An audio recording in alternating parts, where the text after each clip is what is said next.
despite whipping by the police and the tough talk by the president. Let us not find ourselves being forced to take even sterner action. Nothing really stops a defiant Kenyan from breaking the movement restriction rules put in place to control the spread of COVID-19.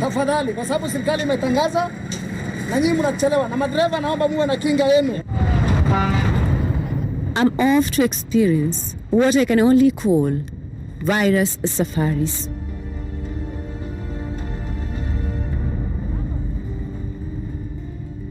It is 4 a.m. now, and we are headed to the town center along Mpangano Street. Our sources there have promised to get us a vehicle that will take us to Eldoret town. So come with me, let's see how it goes.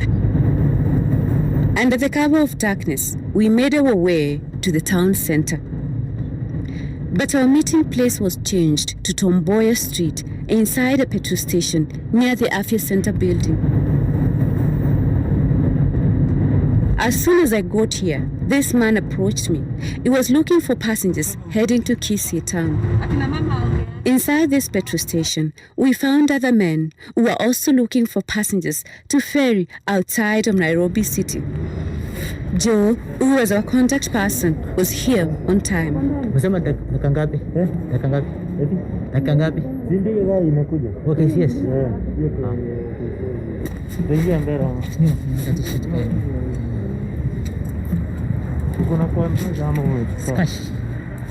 We were asked to pay 3,000 Kenyan shillings each for our journey to Eldoret town.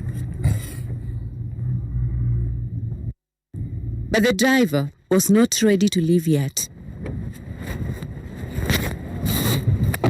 He was waiting for another passenger. We were kept waiting for 1.5 hours. In this journey, we'll be covering 324 kilometers towards the Rift Valley region, and you'll be crossing at least 5 police roadblocks. The first roadblock is mounted just before Limuru town, and there is another roadblock around Kijabe town. The next roadblock will be in Maimahiu town. And after that, police have also been placed a few kilometers from Nakuru town. And our last roadblock will be near Kapsabet Junction. We left Nairobi at 6 a.m. This will be our ride, a KCS 615X. And our driver will be this man, the co-driver, an expectant mother. Under the back seat, it will be me and our cameraman, Amos Amdani. They do not know that we are journalists, and they're not aware we are recording. We will do this secretly. The journey was smooth, but as we approached Mutarakwa area in Limuru, the driver asked us to alight from the vehicle.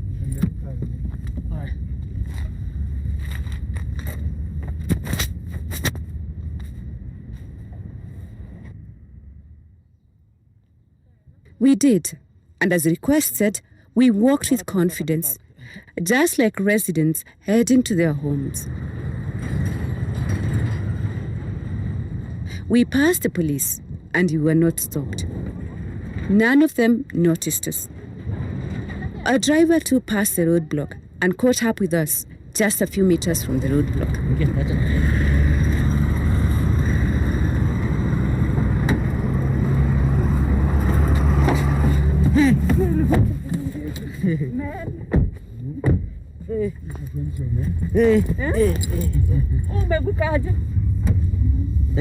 Hata nikawa kuangalia hata. Unajua? Mkiwa wengi kwa gari. Inakuwa suspect mmoja. That's why watu shoot. He was soft-spoken and a quiet man, but a conniving person. He avoided the Nairobi Metropolitan Roadblock, guarded by the General Service Unit in Uplands area. He chose to drive through the Maimahiu Road. Sometimes he would make calls to inquire on how the road looked like ahead. As we approached Kijabe area, he asked us to get out of the vehicle again and advised us to use a boda to cross the next roadblock. Vuka tu pale.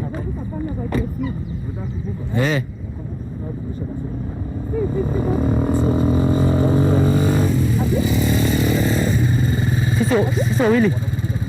Sisi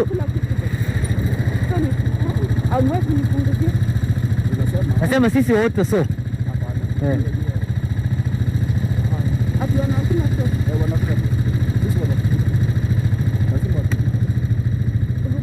The riders here too are part of the game.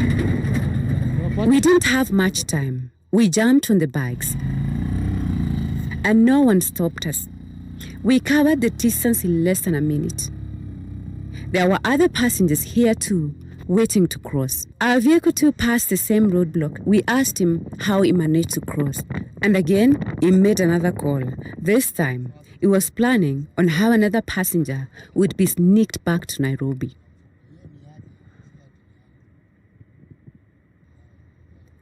We approached Maimahiu town, but this time the game changed. The driver got out of the vehicle too.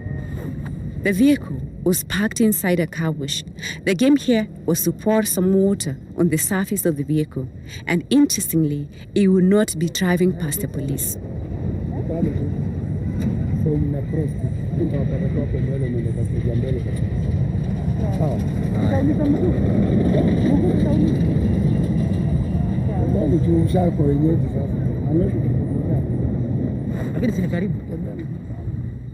He left the vehicle behind. He too crossed this police roadblock on foot. We used a boda to go past the police. Our driver later joined us on foot. His vehicle had already crossed over. He paid this man 50 shillings only to drive it past the police. But we raised the question of why we had to pay extra money along the way. He answered that question by making a phone call to a contact person, Joe.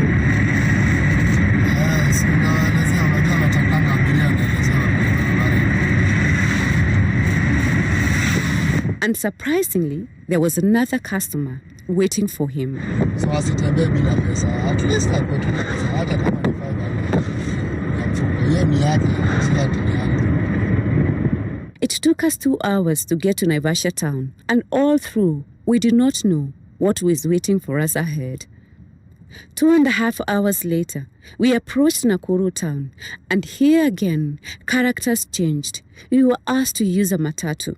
Kati bobe. Kati bob. Puka hii boda. Kwa tatu.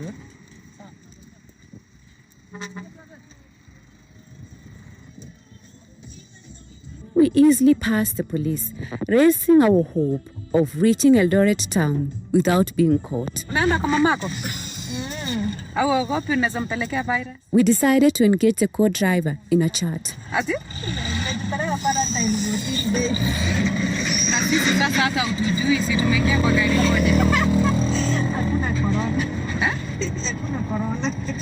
Uone ni kama unapeleka mamako kifo.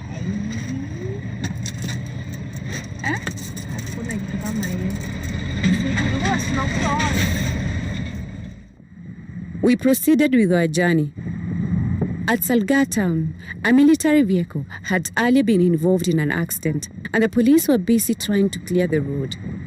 We knew our final destination would be Eldoret town, but things changed when we got near the diversion that takes you to Kisumu town.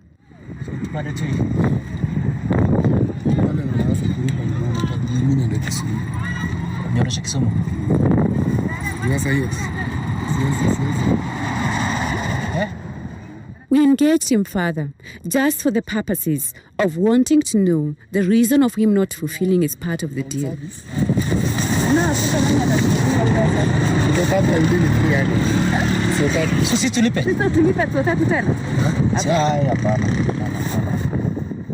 We parted ways here.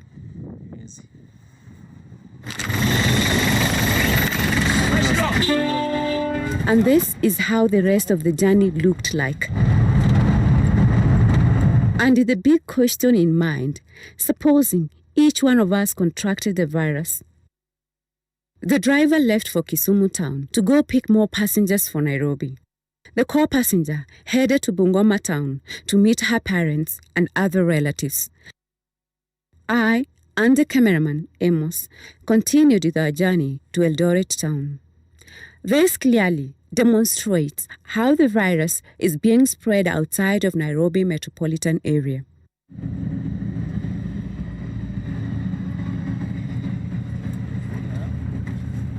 He paid our fare to Eldoret town. He handed us over to this matatu crew.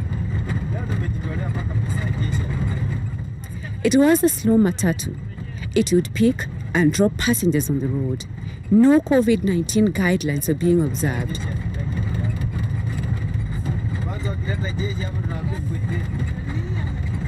A journey that would have taken us 20 minutes took us over 1.5 hours. The driver and the tout would even alight from the vehicle and chat with people by the roadside. And when they got back into the vehicle, we asked them about the existence of COVID-19 in the country. All this was filmed secretly. Corona imechanganya watu. Kuna corona. Every shopping center we approached, they would stop and engage in conversations, even in the marketplace. At Timboroa, we hopped into a different matatu.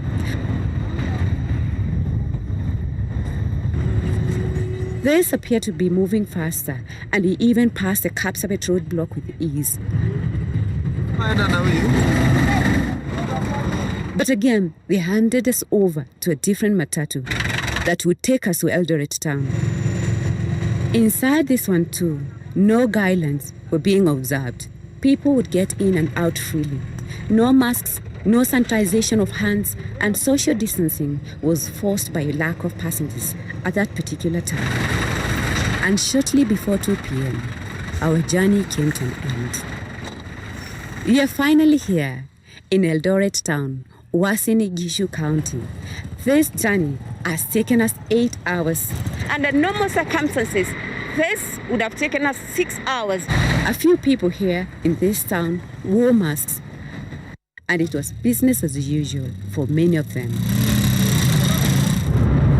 We drove back to Nairobi that same day. We noticed people were using the same roadblock to sneak in and out of Nairobi. This explains just one journey out of many that could well be transporting the virus to innocent rural areas.